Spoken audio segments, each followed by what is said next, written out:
सो इस लेक्चर में हम चैप्टर 3 के MCQ से स्टार्ट कर लेते हैं। तो सबसे पहला क्वेश्चन देख लेते हैं हम। If 2x + 3y = 12 and 3x - 2y = 5 then, इसका मतलब ये है कि हमारे पास दो इक्वेशन दे दी गई है, उसमें पूछा गया है कि x और y की वैल्यू क्या होनी चाहिए। अब देखिए, ये चीज़ मैंने आपको बहुत पहले भी बताई थी कि अगर आपके पास ये फर्स्ट क्वेश्चन के अंदर अगर आपके पास एक इक्वेशन है कुछ इस तरीके से 2x + 3y = 12 और दूसरी इक्वेशन आपके पास कुछ इस तरीके से है 3x - 2y = 5। मैंने आपको बताया था कि अगर एक में प्लस हो और एक में माइनस हो तो आपको करना क्या है कि इन दोनों को एलिमिनेट कर देना है। करना कैसे है, बस इसके कोफिशिएंट्स को सेम कर दीजिए। जैसे यहाँ पर 2 है तो इस पूरी इक्वेशन को 3 से मल्टीप्लाई कर दीजिए, यहाँ पर 3 है तो इस पूरी इक्वेशन को 2 से मल्टीप्लाई कर दीजिए।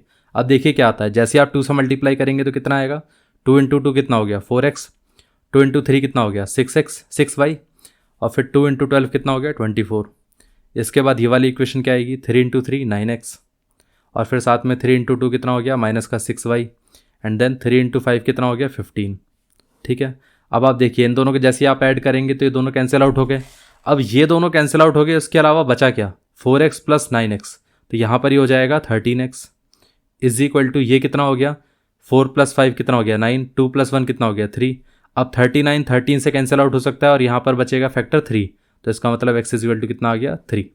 अब x आ जाएगा तो उसके बाद किसी भी एक इक्वेशन में आप रिप्लेस कर दीजिए x की वैल्यू, तो अपने आप y आ जाएगा। जैसे हम इस इक्वेशन में रिप्लेस कर देते हैं तो ये हो जाएगा 3 × 3 - 2 × y = 5। ठीक है, तो यहाँ पर ये हो गया 9 - 2y = कितना हो गया 5। ठीक, अब आप देखिए यहाँ पर हम 2y को एक काम करते हैं, राइट साइड पे ले जाते हैं और 5 को लेफ्ट साइड पे ले आते हैं, तो ये हो जाएगा 9 - 5, क्योंकि प्लस का 5 इधर था तो इधर माइनस का 5। अब यहाँ पर ये 2y माइनस का है तो यहाँ पर ये हो जाएगा प्लस का 2y। सो ये कितना हो गया 9 - 4 2 हो गया, और यहाँ 9 - 5 4 हो गया, और यहाँ पर 2y था तो ये 2y हो गया। ये 2 से 4 को कैंसिल आउट करेंगे तो यहाँ पर बचेगा 2, तो y = कितना आ गया 2। ये आंसर है। तो इसका मतलब ये है कि यहाँ पर x की वैल्यू कितनी आएगी 3 और y की वैल्यू आ गई 2। ये आंसर है। अब देखिए, जब नॉर्मली ऐसे MCQ टाइप के क्वेश्चन आते हैं तो इसमें आप एक और तरीके से इसको सॉल्व कर सकते हैं। एक तरीका ये होता है कि आप इसको पहले सॉल्व करके देखिए। दूसरा तरीका ये होता है कि जो आपके पास यहाँ पर वेरिएबल्स की वैल्यू दी गई हैं, इन्हीं को डायरेक्टली इक्वेशन के अंदर सब्स्टिट्यूट करके देख लीजिए क्या सही में आंसर आ रहा है कि नहीं आ रहा है। इस तरीके से भी आप कर सकते हैं। तो आप एक चीज़ नोटिस करेंगे, अगर आपने सपोज़ यहाँ पर x = 2 और y = 3 सब्स्टिट्यूट किया तो देख लीजिए कितना आएगा। फिर उस हिसाब से ये वाला सब्स्टिट्यूट करके देख लीजिए। लेकिन ये काफ़ी लेंदी चला जाता है। ये तब काम आता है जब आपके पास MCQ क्वेश्चन हो और आपके पास बहुत कॉम्प्लेक्स आंसर आने वाले हों, तब उसमें ये आप इस तरीके से भी वेरीफाई करके देख सकते हैं। बट मैं इस चीज़ को रिकमेंड नहीं करूँगा, क्योंकि आपको सॉल्व करके अगर दिखाना हुआ तो फिर आप इस तरीके से ही सॉल्व करके दिखाइए, ज़्यादा बेटर है, क्योंकि इससे भी जल्दी आंसर आ ही जाता है। ऐसा नहीं है कि इसमें टाइम लगेगा। सो ये वाला पार्ट क्लियर हो गया, फर्स्ट वाला। अब इसी से रिलेटेड हम सेकंड वाले पार्ट पे आ जाते हैं। आई थिंक फर्स्ट वाले में तो इतना डाउट आएगा नहीं, क्योंकि फर्स्ट वाला बिल्कुल बेसिक क्वेश्चन था। अब सेकंड वाला क्वेश्चन देखिए, यहाँ पर हमें फर्स्ट इक्वेशन दी गई है x - y = 2 और साथ में 2/x + y = 1/5। बेसिकली इस इक्वेशन को थोड़ा सा घुमा के दे दिया गया और कुछ नहीं। यहाँ पर इन्होंने करा क्या है कि ये फर्स्ट इक्वेशन को तो ऐसे लिख दिया इन्होंने, x - y = कितना 2, लेकिन जो सेकंड इक्वेशन है उसको लिख दिया 2/x + y। अब कोई भी इसको अगर डायरेक्टली इक्वेशन को देखेगा तो हर कोई ये सोचेगा ना कि भाई यहाँ पर ये हमारे पास लीनियर इक्वेशन तो नहीं है। लेकिन अगर आप इन दोनों को क्रॉस मल्टीप्लाई करेंगे तो कितना बनेगा, 5 × 2 कितना हो गया 10। x + y को अगर 1 से मल्टीप्लाई करेंगे तो सिर्फ बचेगा x + y। तो इसका मतलब ये x + y = कितना हो गया 10 हो गया।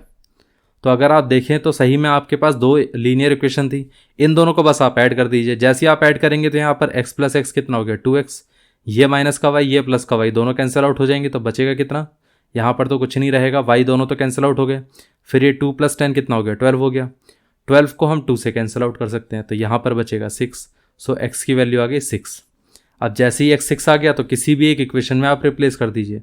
तो हम एक काम करते हैं, फर्स्ट वाली इक्वेशन में रिप्लेस कर देते हैं। तो यहाँ पर ये कितना आएगा 6 - y = 2। तो यहाँ से 6, ये y इधर चला जाएगा तो ये प्लस का y हो गया, 2 इधर आ जाएगा तो ये माइनस का 2 हो गया, तो यहाँ पर y = कितना हो गया 4। सो x हो गया 6, y हो गया 4। ये आंसर है। तो इसका मतलब ये है कि अगर आप सेकंड वाले क्वेश्चन में देखेंगे तो x हो गया 6 और y हो गया 4, तो यहाँ पर ये आंसर C होना चाहिए। इतना क्लियर हो गया। इस टाइप का भी आपको क्वेश्चन क्लियर हो गया। अब देखिए थर्ड वाले टाइप का भी क्वेश्चन इंटरेस्टिंग है। अगर आप ध्यान से देखें तो यहाँ पर दिया क्या गया है, थर्ड क्वेश्चन के अंदर सिर्फ और सिर्फ एक चीज़ इंटरेस्टिंग दी गई है कि यहाँ पर देखिए इन्होंने क्या करा, प्रॉपर इंटीजर के फॉर्म में इन्होंने कोफिशिएंट नहीं दिया, इन्होंने यहाँ पर एक फ्रैक्शन के फॉर्म में कोफिशिएंट दिया है। जैसे फॉर एग्जांपल यहाँ पर हमारे पास ये हो गया 2x/3 minus y/2 plus 1/6 is equal to 0 and then x/2 plus 2y/3 is equal to 3। अब आपको देखना है कि इसको हम सॉल्व कैसे करें। देखिए अगर आप इसमें सबका एलसीएम ले लेंगे तो ज़्यादा बेटर रहेगा, ठीक है। जैसे इन तीनों का अगर आप एलसीएम लेंगे 3, 2 और 6, इन तीनों का अगर आप एलसीएम लेंगे तो आपको पता चलेगा कि यहाँ पर एलसीएम तीनों का मिलाकर 6 ही आएगा, ठीक है। तो इसका मतलब ये है कि इन तीनों का एलसीएम 6 आ गया, ठीक। अब इसके अंदर देखिए अगर आप इसमें कितना मल्टीप्लाई करेंगे तो 6 आएगा, तो यहाँ पर अगर आप 2 से मल्टीप्लाई करेंगे तभी 6 आएगा, तो इसका मतलब न्यूमरेटर में भी आपको 2 से मल्टीप्लाई करना पड़ेगा, तो ये हो जाएगा 4x, ठीक है। अब आप देखिए इसमें कितने से मल्टीप्लाई करना पड़ेगा, 3 से, तब जाके 6 बनेगा, तो इसका मतलब ये है कि न्यूमरेटर में भी आपको 3 से मल्टीप्लाई करना पड़ेगा, तो ये हो जाएगा माइनस का 3y, ठीक है।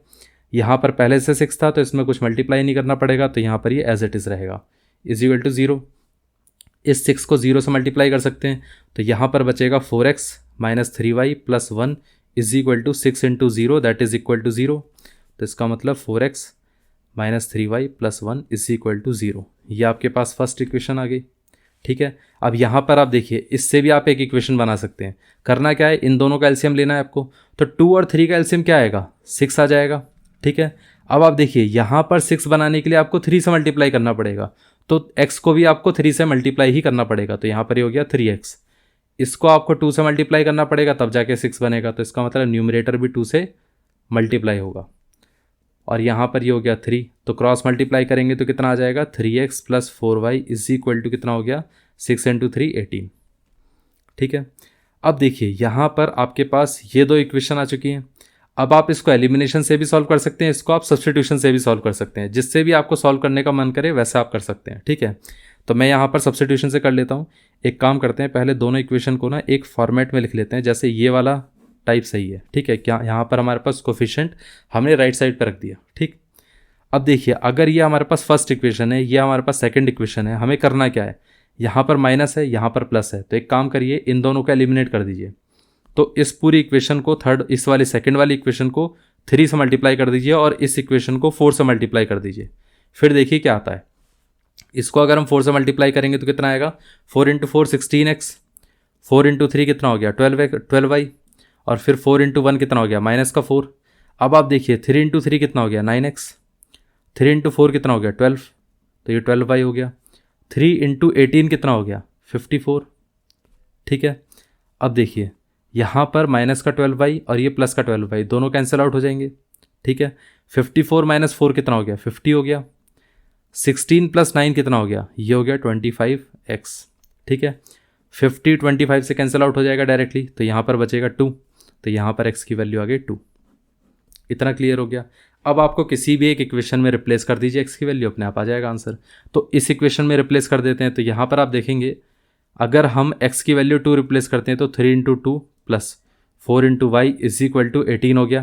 तो यहाँ पर ये हो गया 4y is equal to 18 minus 3 into 2 कितना था 6, तो यहाँ पर जब ये 6 को हम शिफ्ट करेंगे तो ये माइनस का 6 हो जाएगा, ठीक है। सो ये 4y इज इक्वल टू 12 हो गया। 12 को अगर हम 4 से कैंसिल आउट करें तो यहाँ पर बचेगा 3, तो यहाँ पर y इज इक्वल टू कितना आ गया 3। इतना क्लियर हो गया। अब आप देखिए यहाँ पर कौन सा ऑप्शन दिया गया है जहाँ पर x 2 है और y 3 है। सो क्वेश्चन नंबर 3 में x 2 और y 3, यहाँ पर a ऑप्शन है, तो इसका मतलब इसका आंसर क्या होगा, ऑप्शन a। इतना क्लियर हो गया। सो ये पार्ट क्लियर हो गया है। तो अब हम आ जाते हैं क्वेश्चन नंबर 4 पे। क्वेश्चन नंबर 4 में देख लेते हैं क्या दिया गया है। देखिए नॉर्मली ये जो क्वेश्चन 4 है ये अब आपके सिलेबस से हटा दिया गया है, ठीक है। लेकिन अगर आप किसी और एंट्रेंस एग्ज़ाम में या NTSC एग्ज़ाम में या किसी भी एक पर्टिकुलर टाइप के एग्ज़ाम में इसको यूज़ करते हैं, मान लेते हैं कि ऐसे किसी टाइप के एग्ज़ाम में आ गया, तो इसको कैसे सॉल्व करेंगे बस ये मैं आपको बता देता हूँ, ठीक है। अब यहाँ पर देखिए कि ये है 1/x plus 2/y is equal to 4 and then 3/y minus 1/x is equal to 11। अब इन दोनों इक्वेशन के केसेस में आप ये चीज़ देखिए कि यहाँ पर ये लीनियर इक्वेशन तो नहीं है, लेकिन ऐसी टाइप की इक्वेशन को हम लीनियर इक्वेशन बना ज़रूर सकते हैं। कैसे, हमें सिर्फ करना क्या होगा, 1/x को दूसरे वेरिएबल से रिप्लेस करना होगा, that is equal to p, और यहाँ पर 1/y को रिप्लेस कर देते हैं q से। तो हमारे पास एक्चुअली में इक्वेशन क्या थी, यहाँ पर इक्वेशन में लिख देता हूँ, आपकी स्क्रीन पर अभी लिखी हुई आ जाएगी। ये 1/x plus 2/y is equal to 4 था, और साथ में दूसरी इक्वेशन है 3/y minus 1/x is equal to 11।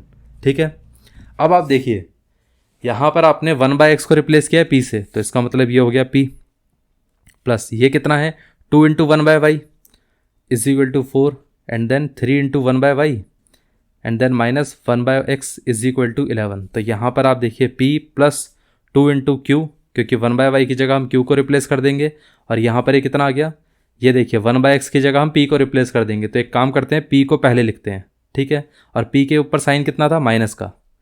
कई बार लोग ये मिस्टेक ज़रूर करते हैं कि यहाँ पर जब रीअरेंज करते हैं ना, तो उसके साइन के साथ रीअरेंज नहीं करते हैं। वो क्या करते हैं कि यहाँ पर p की वैल्यू तो लिख देंगे लेकिन माइनस नहीं लिखेंगे। तो ये गलती आप मत करना, ठीक है। अब यहाँ पर देखिए ये 3 है, 1/y कितना हो जाएगा q, तो ये 3q, और इसके आगे कोई साइन नहीं था तो इसका मतलब ये प्लस का है, ठीक है, इज इक्वल टू 11। अब ये है हमारे पास फर्स्ट इक्वेशन और ये है हमारे पास सेकंड इक्वेशन। फर्स्ट इक्वेशन और सेकंड इक्वेशन, अगर आप इन दोनों इक्वेशन को ऐड करेंगे तो कितना आएगा, इन दोनों इक्वेशन को जैसे ही आप ऐड करेंगे तो ये हो जाएगा p plus 2q is equal to 4 and then minus का p plus 3q is equal to 11। ठीक है, जैसे ही आप ऐड करेंगे ये दोनों तो कैंसिल आउट हो जाएंगे, बिकॉज ये प्लस का है ये माइनस का है। इन दोनों का अगर आप ऐड करेंगे तो ये कितना आएगा, 2q plus 3q that is equal to 5q। 4 plus 11 कितना होगा, ये हो जाएगा 15। ठीक है, यहाँ पर 15 5 से कैंसिल आउट हो जाएगा, तो यहाँ पर बचेगा फैक्टर 3। सो q की वैल्यू कितनी आ गई, 3। ठीक है, अब आप देखिए कि p की वैल्यू कितनी आएगी। किसी भी एक इक्वेशन में q की वैल्यू को रिप्लेस कर दीजिए। तो यहाँ पर एक काम करते हैं, इसमें रिप्लेस करते हैं। So minus p plus 3 into 3 is equal to 11, then minus p is equal to कितना हो जाएगा 11। ये 3 इंटू 3 9 हो गया, 9 इधर आ जाएगा तो ये माइनस का 9 हो जाएगा। तो ये हो गया माइनस का p is equal to 2, it means p is equal to minus का 2। ठीक है, ये हो गया। अब आप देखिए p को हम कैसे रिप्लेस कर सकते हैं, 1/x से।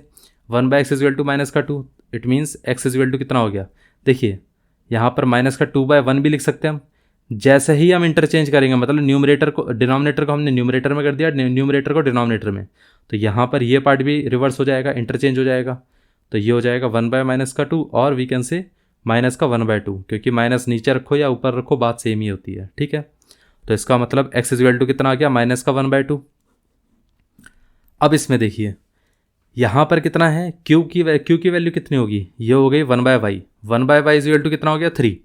अब आप इसको ऐसे भी लिख सकते हैं 3/1। अब आप अगर इंटरचेंज करेंगे तो कितना होगा, तो यहाँ पर ये हो जाएगा y/1 इज इक्वल टू 1/3। इसका मतलब y की वैल्यू कितनी होगी, 1/3। ये आपका आंसर है। x है माइनस का 1/2 और y है हमारे पास 1/3।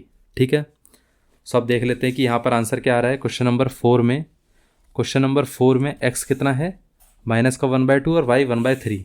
तो यहाँ पर x माइनस 1/2 और y 1/3, तो इसका मतलब डी आंसर है। इतना क्लियर हो गया किस तरीके से इसको सॉल्व करना है।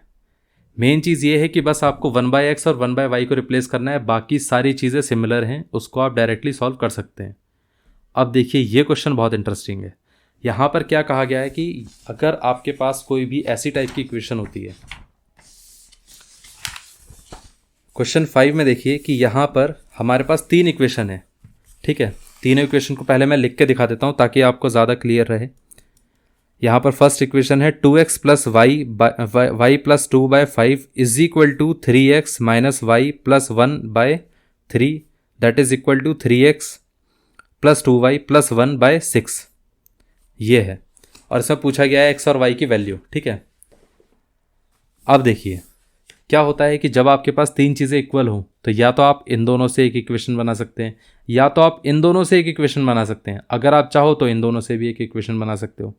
डिपेंड आपके ऊपर करता है कि आप कैसे बनाना चाहते हो इक्वेशन और किस तरीके से सॉल्व करना चाहते हो। ठीक है, इसमें से आप देखिए कोई सा भी 2 पेयर लीजिए, आपका आंसर सेम ही आएगा। ठीक है, तो कोई बड़ी बात नहीं है। एक काम करते हैं, पहले इन दोनों का ले लेते हैं फिर इन दोनों का ले लेते हैं। ठीक है, जैसे आप ये पेयर लेंगे तो क्या आएगा आंसर, यहाँ पर ये हो जाएगा 2x प्लस y प्लस 2, क्योंकि देखिए इन दोनों को जब आप पेयर लेंगे तो ये 3 को इधर क्रॉस मल्टीप्लाई कर सकते हैं। तो यहाँ पर ये हो जाएगा 3 into 2x plus y plus 2। ठीक है, ये 5 इंटू कितना हो जाएगा 3x माइनस y प्लस 1। ठीक है, अब आप इसको सॉल्व करके देख लीजिए। तो यहाँ पर जैसे ही आप सॉल्व करेंगे तो 3 इंटू टू कितना हो गया 6x, 3 इंटू वाई कितना हो गया 3y, प्लस 3 इंटू टू कितना हो गया 6, 5 इंटू 3 कितना हो गया 15, यहाँ पे 5 इंटू वाई कितना हो गया माइनस का 5y, और यहाँ पर 5 इंटू 1 कितना हो गया प्लस का 5। ठीक है, अब ये पूरी इक्वेशन को आप राइट साइड पे ले जाइए, तो यहाँ पर ये कितना आ जाएगा 0 is equal to 15x minus 5y plus का 5, यहाँ पर ये हो गया माइनस का 6x, ये प्लस का 3y था तो यहाँ पर ये हो जाएगा माइनस का 3y, प्लस का 6 था तो यहाँ पर ये हो जाएगा माइनस का 6। इतना क्लियर हो गया।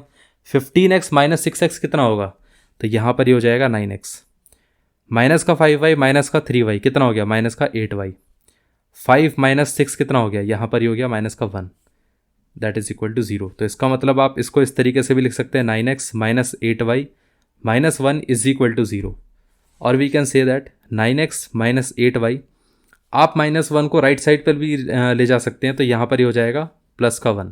ठीक है, यह आपके पास फर्स्ट इक्वेशन है। अब आपको करना है क्या है, इन दोनों को इक्वेट करके देखिए अगर आप इसको क्रॉस मल्टीप्लाई करेंगे तो ये हो जाएगा 6 into 3x minus Y plus 1। ठीक है, इस 3 को इधर से क्रॉस मल्टीप्लाई करेंगे तो 3 into 3x plus 2y plus 1। ठीक है, मैं डायरेक्टली क्रॉस मल्टीप्लाई इसलिए कर रहा हूँ क्योंकि देखिए पहले आप ये दोनों इक्वेशन लिखेंगे फिर उसके बाद क्रॉस मल्टीप्लाई करेंगे, तो बेटर ये है कि क्रॉस मल्टीप्लाई करके ही स्टार्ट करें। ठीक है, अब देखिए ये 6 इस 3 से कैंसिल आउट हो सकता है, तो यहाँ पर दोनों को 3 से कैंसिल आउट करते हैं, यहाँ पर 1 आएगा और यहाँ पर 2 आ जाएगा। अब ये 2 से मल्टीप्लाई कर देते हैं तो 2 इंटू 3 कितना हो गया 6 हो गया 6x, 2 इंटू वाई कितना हो गया माइनस का 2y, 2 इंटू 1 कितना हो गया प्लस का 2 is equal to 3x plus 2y plus 1।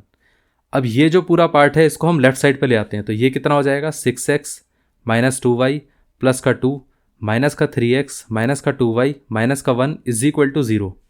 तो ये 6x माइनस 3x कितना हो गया 3x, माइनस का 2y माइनस का 2y कितना हो गया माइनस का 4y, 2 और माइनस 1 कितना हो गया प्लस का 1 इज इक्वल टू 0। तो यहाँ पर हम इसको इस तरीके से भी लिख सकते हैं 3x minus 4y is equal to minus का 1। यह हमारे पास सेकंड इक्वेशन है। अब देखिए अगर आप एलिमिनेट करना चाहें तो किसी भी एक पर्टिकुलर टर्म को आप एलिमिनेट कर सकते हैं। सिंपल सी एक एग्जांपल देता हूँ मैं आपको, जैसे ये 8y है, माइनस का 8y है, ये भी आप माइनस का 8y बना सकते हैं। तो आपको करना क्या होगा, सिर्फ और सिर्फ इसमें फर्स्ट वाली इक्वेशन में से पहले इस इक्वेशन को 2 से मल्टीप्लाई कर दीजिए, सेकंड इक्वेशन को, फिर माइनस कर दीजिए। तो इसका मतलब ये है कि हमारे पास फर्स्ट टर्म तो ऐसी रहेगी, सेकंड इक्वेशन क्या होगी, इसको पहले आप 2 से मल्टीप्लाई करिए, दैट इज 6x, 2 इंटू 4 कितना हो गया माइनस का 8y, and then 2 into minus 1 कितना हो गया माइनस का 2। फिर आप माइनस करिए, जैसे ही आप माइनस करेंगे तो देखिए यहाँ पर क्या होगा, इसके सबके साइन चेंज हो जाएंगे। ठीक है, तो यहाँ पर माइनस का 8y प्लस का 8y ये दोनों कैंसिल आउट हो गए। 9x माइनस 6x कितना हो गया 3x इज इक्वल टू कितना हो गया, ये है 1 प्लस 2, तो यहाँ पर ये हो गया 3। इतना क्लियर है। अब ये 3 इस 3 के साथ कैंसिल आउट हो जाएगा, तो यहाँ पर फैक्टर बचेगा 1, तो यहाँ पर x इज इक्वल टू कितना आ गया 1। ठीक, अब x 1 आ गया तो y कितना आएगा, अब ये देख लेते हैं। तो यहाँ पर आप देखिए अगर आप x की वैल्यू 1 रिप्लेस करेंगे इधर तो क्या होगा, 3 इंटू 1 माइनस का 4 into y is equal to minus का 1। तो यहाँ पर ये हो गया 3 minus 4y is equal to minus का 1। अब देखिए यहाँ पर आप 4y को इधर ले जा सकते हैं और 1 को इधर ले जा सकते हैं, तो ये हो जाएगा 3 माइनस का 1 था तो ये प्लस का 1 हो जाएगा। यहाँ पर माइनस का 4y था, राइट साइड पर जाएगा तो ये प्लस का 4y हो गया। ठीक है, सो ये 4 इज इक्वल टू 4y हो गया, 4 से 4 कैंसिल आउट हो गया, तो यहाँ पर बचेगा 1। सो इसका मतलब क्या हुआ कि y की वैल्यू कितनी आ गई 1 आ गई, दैट्स इट। x भी 1 आया, y भी 1 आया। ठीक है, तो यहाँ पर फिफ्थ वाले क्वेश्चन में देख लेते हैं कि आंसर क्या आया है। x भी 1 है, y भी 1 है, तो इसका मतलब ये है कि फिफ्थ वाले का आंसर ए आना चाहिए। मेन चीज़ आपको क्लियर हुई कि किस तरीके से हमें इस क्वेश्चन को सॉल्व करना है। ठीक है, इसके अलावा ज़्यादा कुछ और इसमें एक्स्ट्रा था नहीं। अब क्वेश्चन नंबर 6 को देखिए क्वेश्चन नंबर 4 में और 6 में थोड़ा सा डिफरेंस है। यहाँ पर आप देखिए 1/x और 1/y के फॉर्म में था, यहाँ पर आप देखिए क्वेश्चन नंबर 6 में ये है 1/x प्लस वाई और ये है 1/x माइनस वाई।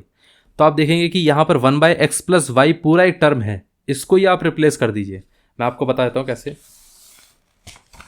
सपोज आपके पास क्वेश्चन नंबर 6 में इस तरीके से जैसे दिया गया है 3/x plus y plus 2/x minus y is equal to कितना हो गया, ये 2 हो गया। साथ में दूसरी इक्वेशन है 9/x प्लस वाई माइनस का 4/x minus y is equal to 1। ठीक है, अब देखिए यहाँ पर आपको करना क्या है, सबसे पहले तो आप देखिए यहाँ पर आपके पास आपको पता चल रहा होगा कि ये 3 इंटू 1/x+y है और साथ में ये 2 इंटू 1/x-y है इज इक्वल टू 2 है। और दूसरी इक्वेशन क्या है, 9 into 1/x+y and then minus का 4 into 1/x-y is equal to 1।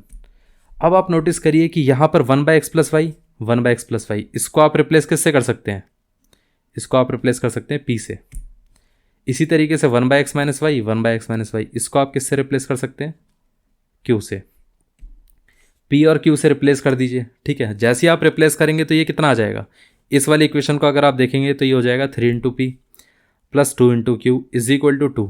साथ में दूसरी इक्वेशन क्या हो जाएगी, 9 इंटू पी माइनस का 4 into q is equal to 1। तो आप देखेंगे कि अब यहाँ पर आपके पास दोनों इक्वेशंस एक लीनियर फॉर्म में आ चुकी हैं। इधर एक लीनियर इक्वेशन नहीं थी, लेकिन इस केस में आपके पास दोनों इक्वेशंस लीनियर इक्वेशन के फॉर्म में आ चुकी हैं, ठीक है। अब आप इसको सॉल्व कर सकते हैं। सॉल्व करने के लिए करना क्या होगा, इस इक्वेशन को आप देखें, ये इक्वेशन मान लेते हैं फर्स्ट, इसको आप बोल देते हैं इक्वेशन सेकंड, ठीक है। आपको करना क्या है, बस फर्स्ट इक्वेशन को 2 से मल्टीप्लाई कर दीजिए। 2 से जैसे आप फर्स्ट इक्वेशन को मल्टीप्लाई करेंगे उसको ऐड कर दीजिए सेकंड इक्वेशन से। होगा क्या कि जैसे आप इसको 2 से मल्टीप्लाई करेंगे ये कोफिशिएंट 4 हो जाएगा और ये माइनस का 4 है तो ये दोनों कैंसिल आउट हो जाएंगे, ठीक है। तो 2 इंटू 3 6p हो जाएगा, 2 इंटू 2 कितना हो गया 4q एंड देन 2 इंटू 2 कितना हो गया 4। ये एज इट इज़ रहेगा तो 9p minus 4q is equal to 1।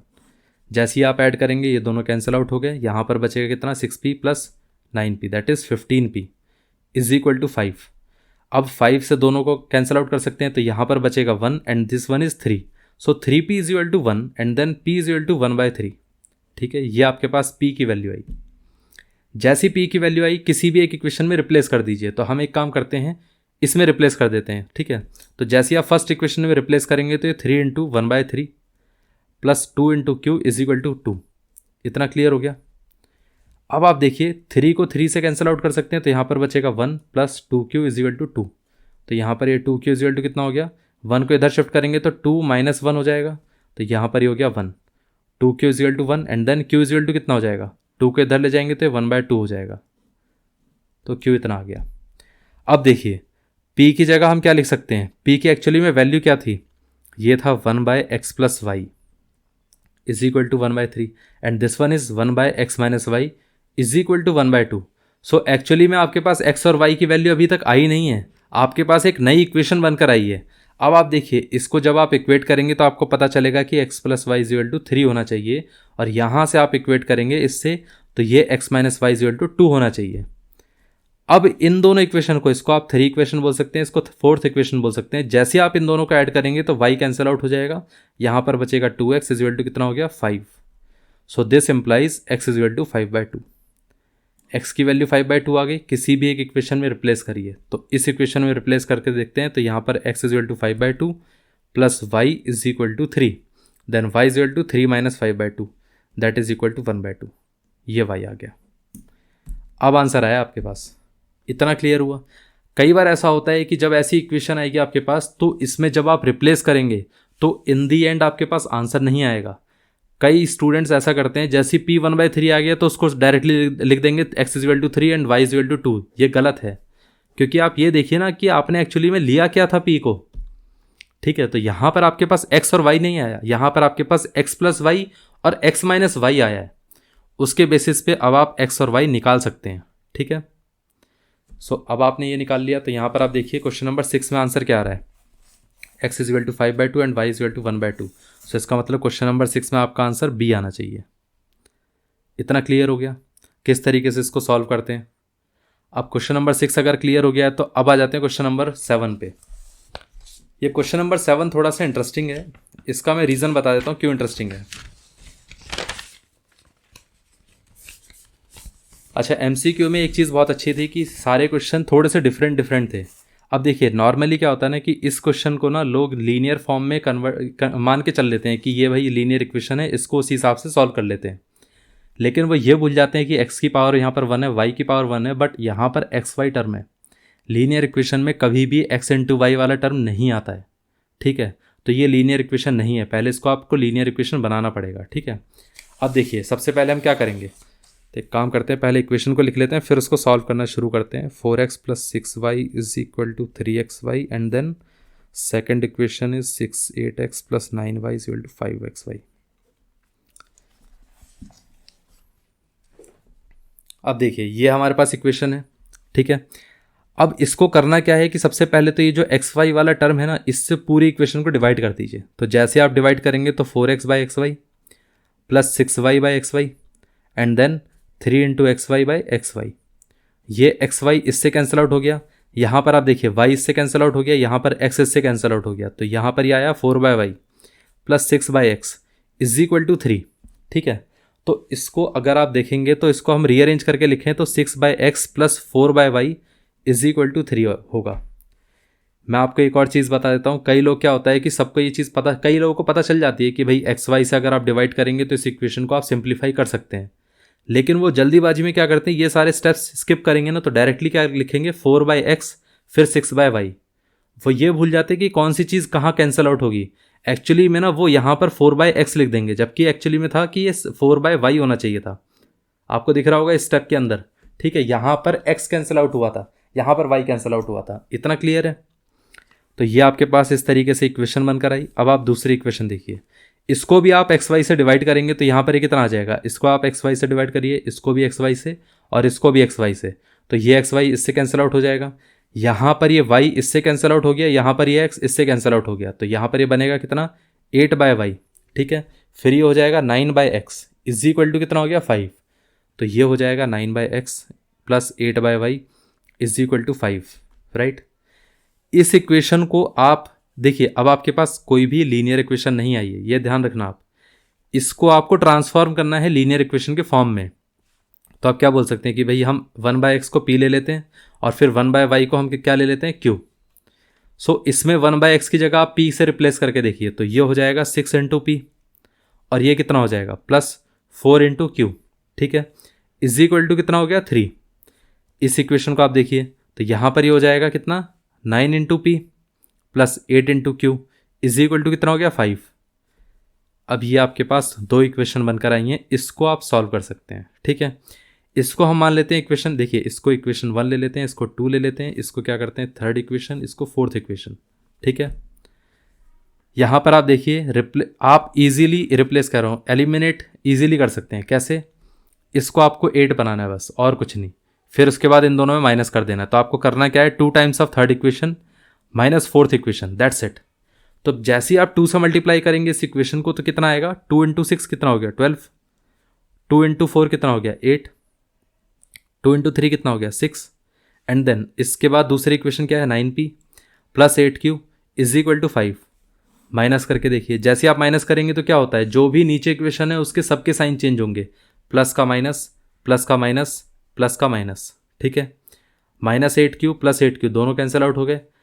12p minus 9p कितना हो गया 3p और ये कितना हो गया 6 - 5 कितना हो गया 1। सो p की वैल्यू कितने आ गई 1/3। p की वैल्यू 1/3 है, इस इक्वेशन में रिप्लेस करके देखिए तो ये हो जाएगा 9 × 1/3 plus 8q is equal to 5। 3 और 9 कैंसिल आउट हुए तो यहाँ पर बचा 3 plus 8q is equal to 5 and then 8q is equal to what 3 इधर चला जाएगा तो ये 5 - 3, तो यहाँ पर ये हो गया 2। 8q is equal to 2 and then q is equal to कितना हो गया 2/8 दैट इज इक्वल टू 1 और ये 4, तो यहाँ पर q इज इक्वल टू कितना हो गया 1/4, ठीक है। ये आंसर है। अब आप देखिए p की वैल्यू 1/3 है, तो हमने लिया क्या था p लिया था हमने 1/x, तो इसका मतलब ये है कि हम यहाँ पर इसको रिप्लेस करेंगे 1/x से। इसी तरीके से हमने इसको लिया था 1/y that is equal to 1/4। अब आप इन दोनों को इक्वेट करके देखेंगे तो यहाँ पर x इज इक्वल टू 3 आया, इसी तरीके से आपके पास y इज इक्वल टू कितना आया 4। इतना क्लियर हो गया, x आ गया 3 और y आ गया आपके पास 4। अब यहाँ पर देखते हैं आंसर कितना आ रहा है। क्वेश्चन नंबर 7 में यही हमारा आंसर होना चाहिए, x इज इक्वल टू कितना था 3 and y is equal to 4। Question number 7 में x is equal to 3 and then y is equal to 4, तो क्वेश्चन नंबर 7 में आंसर C आना चाहिए। इतना क्लियर हो गया। सो ये क्वेश्चन नंबर 7 तक क्लियर हो गया। अब देखते हैं क्वेश्चन नंबर 8 को। क्वेश्चन नंबर 8 भी बहुत इंटरेस्टिंग है। देखिए यहाँ पर एक भी क्वेश्चन ऐसा नहीं है जो रिपीट हुआ है, ये सबसे अच्छी चीज़ थी इस MCQ में। क्वेश्चन नंबर 8 में देखिए क्या दिया गया है। अब इसको आप ध्यान से नोटिस करिए। यहाँ पर आप देखिए कोफिशिएंट क्या है, 29x 37y 103, 37x 29y 95। ऐसे टाइप के जब आपके कोफिशिएंट्स होते हैं ना, तो आप इसको एलिमिनेशन मेथड से तो बिल्कुल नहीं सॉल्व कर सकते, ठीक है, क्योंकि बहुत बड़े नंबर जाएंगे और जैसे ही आप सॉल्व करेंगे तो इसमें एरर होने के चांसेस बहुत ज़्यादा होंगे। इसको आप सब्स्टिट्यूशन से भी नहीं कर सकते, उसमें भी बहुत लेंदी जाएगा कैलकुलेशन। नॉर्मली आपके सिलेबस से क्रॉस मल्टीप्लिकेशन हटा दिया गया है, लेकिन आप उससे भी नहीं कर सकते थे क्योंकि उसमें भी बहुत लेंदी जाता और उसमें भी एरर के चांसेस होते। तो इसके लिए हमारे पास एक और मेथड होता है, उसको हम कैसे सॉल्व करते हैं। जब भी हमारे पास, ये मैंने आपको एक्सरसाइज में बहुत बार बताया गया है मेथड, 37x + 29y = 95, ठीक है। यह हमने एक्सरसाइज में बहुत बार मेथड डिस्कस किया है कि हम क्या करते हैं जब भी हमारे पास ऐसे कोफिशिएंट होते हैं जिसमें x का जो कोफिशिएंट था वो दूसरी इक्वेशन में y का है, और जो यहाँ पर y का कोफिशिएंट था वो दूसरी इक्वेशन में x का है, तो हम करते क्या है, पहले तो दोनों इक्वेशन को ऐड कर देते हैं। सपोज ये फर्स्ट सेकंड इक्वेशन थी, तो हम फर्स्ट और सेकंड को ऐड करेंगे। ऐड करके देखेंगे तो क्या आएगा, 29x + 37y, और यहाँ पर 37x + 29y, ठीक है, 103, और यहाँ पर 95, ठीक है। अब जैसे ही आप ऐड करेंगे तो ये कितना हो जाएगा, 9 + 7 कितना हो गया, 6 हो गया, 16 हो गया, यहाँ पर 1 आ गया, 1 + 2 3, 3 + 3 6, 66, यहाँ पर भी 66y आएगा, और यहाँ पर कितना आ गया, 3 + 5 कितना हो गया, 8, यहाँ पर 10 + 9 19 हो गया। यहाँ पर ये 66x + y = 198। और मैंने आपको हमेशा बताया था कि यहाँ पर जो भी कोफिशिएंट आएंगे दोनों का सेम आएगा, 66x और साथ में 66y। लेकिन ऐसा होता क्यों है, मैं आपको सिंपल रीज़न बता देता हूँ। एक आपके पास इक्वेशन है ax + by = c1, दूसरी इक्वेशन है bx + ay = c2। जब आप दोनों का ऐड करेंगे तो यहाँ पर a + b होगा, और यहाँ पर b + a होगा। b + a हो या a + b हो, बात तो सेम ही है, तो यहाँ पर भी a + b ही आएगा। तो आप देख रहे हैं कि हमेशा कोफिशिएंट सेम आते हैं, इसलिए क्या होता है कि आखिरी में ये जो कोफिशिएंट है वो इधर चला जाएगा, तो यहाँ पर बचेगा x + y। अब आप देखिए ये इक्वेशन आपके लिए कितना सिंपल हो गई। जहाँ पर कोफिशिएंट 29 37 इस टाइप के थे, अब आपके पास कोफिशिएंट बचा सिर्फ 1 के फॉर्म में, इसीलिए बहुत ही इंटरेस्टिंग रहता है, ठीक है। वैसे आप इसको अगर कैंसिल आउट करने जाएंगे तो 11 से जैसे आप कैंसिल आउट करेंगे तो ये 6 हो जाएगा, फिर यहाँ पर 11 1 11 8, तो ये 18 6 से जाएगा, तो यहाँ पर हो जाएगा 3। सो x + y = कितना हो गया, 3। इसको आप बोल सकते हैं थर्ड इक्वेशन, सबसे सिंपलेस्ट फॉर्म में इक्वेशन आ गई। इसी तरीके से जैसे आपने ऐड किया है वैसे ही आप सब्ट्रैक्शन भी कर सकते हैं। अब जब आप सब्ट्रैक्ट करेंगे तो यहाँ पर ये 1 और 2 में से माइनस करेंगे तो कितना आएगा, 29x + 37y = 103। यहाँ पर 37x + 29y = 95। आप माइनस करके देखिए, जैसे ही आप माइनस करेंगे तो पहले तो साइन चेंज कर लीजिए, सबके साइन चेंज हो गए। 29 - 37 कितना होगा, तो यहाँ पर ये हो जाएगा 8x, बट ये माइनस का रहेगा बिकॉज यहाँ पर नेगेटिव पोर्शन बड़ा है, ठीक है। 37 - 29 कितना होगा, ये हो जाएगा प्लस का 8y, और ये कितना हो गया, यहाँ पर 103 - 95, तो ये हो गया 8। पूरे में आप 8 कॉमन ले सकते हैं, तो यहाँ पर बचा माइनस का x प्लस का y = कितना हो गया, 8। ये 8 इसके साथ कैंसिल आउट होकर बचेगा 1, तो यहाँ पर कितना आ गया, माइनस का x + y = 1। यह आपके पास फोर्थ इक्वेशन है। थर्ड और फोर्थ इक्वेशन में आप एक चीज़ नोटिस करेंगे, दोनों में यहाँ पर +1 + 1 है, यहाँ पर -1 + 1 है, इतना ही फ़र्क है।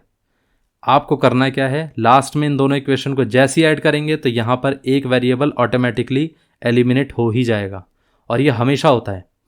सो यहाँ पर ये इस तरीके से है, ये दोनों एलिमिनेट हो गए because +x - x cancel out हो गए। y + y कितना हो गया, 2y। 3 + 1 कितना हो गया, 4। 4 2 से कैंसिल आउट हो जाएगा, तो यहाँ पर 2 बचेगा। सो y की वैल्यू कितनी आ गई, 2। y2 आ गया, किसी भी एक इक्वेशन में रिप्लेस कर दीजिए, तो फर्स्ट थर्ड वाले इक्वेशन में रिप्लेस कर देते हैं, तो यहाँ पर x + 2 = 3। So x = 3 - 2 that is equal to x = 1। That's it, ये आंसर है। अब आपके पास x = 1 आ गया, y = 2 आ गया, दोनों आंसर आ गए। इसी के बेसिस पे आप बता सकते हैं कि इस इक्वेशन के आंसर क्या होंगे। That's it. तो आपने करा क्या है, इसको हम कहते हैं सिंप्लीफिकेशन मेथड एक तरीके से, क्योंकि इसको हम ओवर सिंप्लीफाई कर देते हैं। जितना भी हमारे पास कॉम्प्लेक्स फॉर्म में इक्वेशन थी, इसको आपने सिर्फ और सिर्फ सिंप्लीफाई किया है। जब आपने सिंप्लीफाई करके बिल्कुल सिंपल टर्म्स में इसको कन्वर्ट कर दिया, फिर उसके बाद आपने सॉल्व किया, क्योंकि उसके बाद सॉल्व करना ज़्यादा बड़ी चीज़ नहीं है, बहुत सिंपल था। ठीक है, कई लोग कहते हैं कि ये लेंदी प्रोसेस है, बट ये लेंदी नहीं है। आप ये देखिए, बस आपके पास इक्वेशन दूसरी बननी है, उसके बाद आपके पास कुछ बचा ही नहीं। सो एक्चुअली में ये शॉर्ट प्रोसेस होता है, बस ये कि थोड़ा सा टाइम आपको ज़्यादा लग जाता है, लेकिन एरर इसमें बिल्कुल नहीं होते हैं। यहाँ पर आप देखिए, जब आप सब्स्टिट्यूशन अप्लाई करते तो कैलकुलेशन में बहुत एरर आ जाते हैं। तो आप चेक कर लेते हैं आंसर कितना आया। x इक्वल टू 1 और y equal to 2। Question number 8 में x equal to 1 and y equal to 2, ये आंसर है। इतना क्लियर हो गया? तो इसका मतलब 8 वाले क्वेश्चन में ए आंसर होगा। अब हम आ जाते हैं क्वेश्चन नंबर 9 में। ये भी इंटरेस्टिंग क्वेश्चन है, सारे क्वेश्चन इसमें इंटरेस्टिंग है वैसे।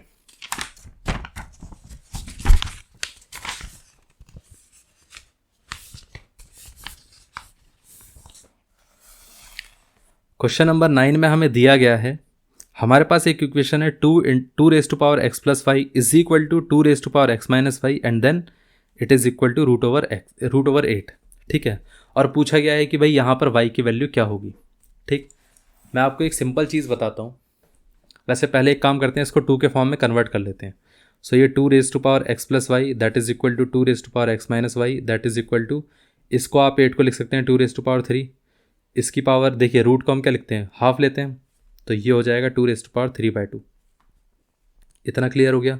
और ये कितना था, 2 raise to power x minus y, और ये कितना था, 2 raise to power x plus y.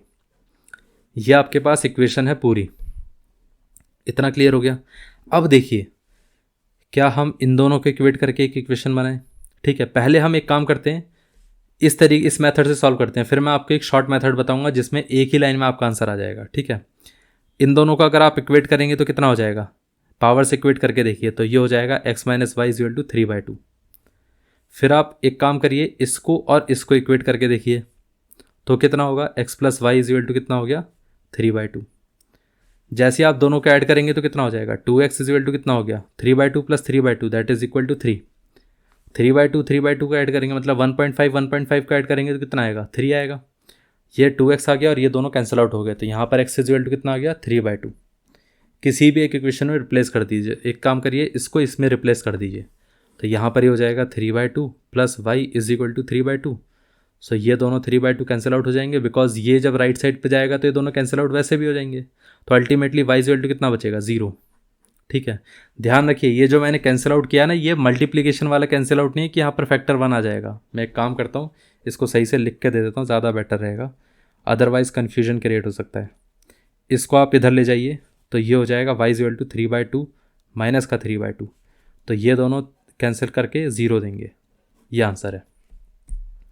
ये था लेंदी मेथड। शॉर्ट मेथड बताता हूँ मैं आपको। मैंने आपको बताया था कि जब भी आपके पास इस टाइप की इक्वेशन हो, कई बार क्या होता है कि सबसे ज़्यादा स्मार्टनेस वहाँ होती है कि आपको किस टाइप की इक्वेशन में इक्वेट करना चाहिए। जैसा आप सोचिए, इसको सॉल्व करने की ज़रूरत ही नहीं थी, सिंप्लीफाई करने की ज़रूरत ही नहीं है, सिर्फ इसको आप इससे इक्वेट करके देख लीजिए, क्योंकि ये दोनों भी तो इक्वल है, तो इसका मतलब ये दोनों पावर भी इक्वल होंगी। तो इसका मतलब x plus y should be equal to x minus y, that's it. इस पूरे पार्ट को इधर ले जाइए, तो यहाँ पर x प्लस वाई, ये प्लस का x था तो ये माइनस का x हो जाएगा, ये माइनस का y था तो ये प्लस का y हो जाएगा, इज इक्वल टू कितना हो गया, 0। प्लस x और माइनस x दोनों कैंसिल आउट हो गए, y प्लस वाई कितना हो गया, 2y, 2y is equal to 0, it means y is equal to 0, that's it. ये आंसर है। इतना सही आंसर था ये। डिपेंड करता है आप किस तरीके से सोचेंगे। ठीक है, तो कई बार ऐसा होता है कि क्वेश्चन में आप कैसे सोचते हैं वो भी डिपेंड करता है आपके किस तरीके से आंसर आने वाला है और कितने जल्दी आंसर आने वाला है। ठीक है, और मैथमेटिक्स में ये चीज़ बहुत इंपॉर्टेंट होती है। अभी आपको शायद इतना ना क्लियर हो, आगे जाकर आपको ज़्यादा बेटर तरीके से पता चलेगा जब आप 11-12 जैसे क्लासेस में आएंगे, तो उसमें आप बहुत सारे टाइप के एग्जाम्स को टैकल करेंगे, तब आपको पता चलेगा शॉर्टकट मेथड्स और क्या क्या होते हैं। ये वाला क्वेश्चन क्लियर हो गया। तो यहाँ पर y की वैल्यू तो हमारी 0 आ गई, तो अब एक बार चेक कर लेते हैं कि आंसर क्या सही आ रहा है कि नहीं आ रहा है। y की वैल्यू 0, 9th का आंसर C आ रहा है, तो इसका मतलब ये पार्ट क्लियर हो गया। अब हम आ जाते हैं क्वेश्चन नंबर 10 पे। क्वेश्चन नंबर 10 में देख लेते हैं क्या दिया गया है।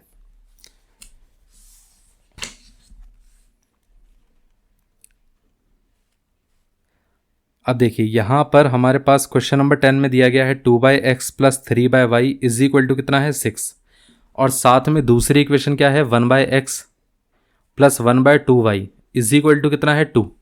ठीक है, ये पार्ट क्लियर हुआ। अब हमें करना है क्या है, इसी से हमें एक काम करना है कि यहाँ पर x और y की वैल्यू निकालनी है।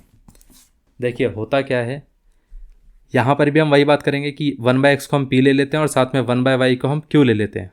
ठीक है, आप इसको जानते हैं कि ये 2/x का मतलब होता है 2 × 1/x। इसका मतलब ये हो गया कि 2 × p हो गया, क्योंकि 2 × 1/x का मतलब क्या है, 1/x को हमने p से रिप्लेस कर दिया। इसी तरीके से आप इसको बोल सकते हैं 3 × 1/y, that is 3 × q is equal to 6। तो ये इक्वेशन तो इस तरीके से ट्रांसफॉर्म होकर आ गई। हम करते क्या है कि जब इसको रिप्लेस करते हैं तो इसको तो हमने p की जगह रिप्लेस कर दिया, लेकिन इसमें लोग मिस्टेक करते हैं। इसमें कई बार लोग ऐसा लिख देते हैं 2q, जबकि ये गलत है। एक्चुअली में p प्लस, इसको आप देखेंगे तो ये 1/2 × 1/y था, 1/2 × 1/y था। ठीक है, तो इस 1/y को आप जब आप रिप्लेस करेंगे तो ये हो जाएगा p plus 1/2 × q is equal to 2। फिर आप इसको फर्दर सॉल्व करिए। तो जैसे आप एक काम करिए कि यहाँ पर 2 LCM लेंगे तो ये 1 हो गया। तो जैसे आप 2 LCM लेंगे तो ये 2p plus q is equal to 2 and then 2p plus q is equal to 4। ये आपके पास इक्वेशन है, ये फर्स्ट इक्वेशन, ये सेकंड इक्वेशन। ठीक है, फर्स्ट में से सेकंड इक्वेशन को माइनस कर दीजिए तो ये कितना हो गया, 2p plus 3q is equal to 6 and then 2p plus q is equal to 4। Minus करते के साथ ही यहाँ पर ये साइन चेंज हो जाएंगे नीचे वाली इक्वेशन के, ये दोनों कैंसिल आउट हो गए। 3q माइनस q कितना हो गया, 2q, और ये 6 माइनस 4 कितना हो गया, 2। 2 से 2 कैंसिल आउट हो गया, तो यहाँ पर q की वैल्यू कितनी आ गई, 1। ठीक है, अब आप q की वैल्यू यहाँ पर रिप्लेस कर दीजिए तो ये कितना हो जाएगा, 2p plus 1 is equal to 4 and then 2p is equal to 4 minus 1 that is equal to 3। So 2p is equal to 3, so p is equal to 3/2। ये आ गया, इतना क्लियर हो गया। अब आप देखिए यहाँ पर आपने क्या लिया था, p की वैल्यू 1/x और q की वैल्यू 1/y। तो यहाँ पर p की वैल्यू 1/x थी और q की वैल्यू 1/y, इसको 1/1 भी लिख सकते हैं हम। तो y कितना आ गया 1 और यहाँ पर x कितना आ गया 2/3। ये आंसर है, इतना क्लियर हो गया। तो इसका मतलब ये है कि हमारे पास जो आंसर आया है एक्चुअली में वो कितना आएगा, x is equal to 2/3 and y is equal to 1। So x is equal to 2/3 and y is equal to 1। ये है बी आंसर। ठीक है, क्वेश्चन नंबर 10 का आंसर हमारा बी होगा। तो ये पार्ट क्लियर हो गया। सो इस लेक्चर में हमने बेसिकली यहाँ पर 10 क्वेश्चन तक डिस्कस किया था। नेक्स्ट लेक्चर में हम बाकी सारी चीज़ों को कवर कर लेंगे और हम इस लेक्चर को सिर्फ एक दो दिन के अंदर अंदर पूरे चैप्टर को ख़त्म कर लेंगे। फिर नेक्स्ट लेक्चर में हम स्टार्ट करेंगे क्वाड्रेटिक इक्वेशन को।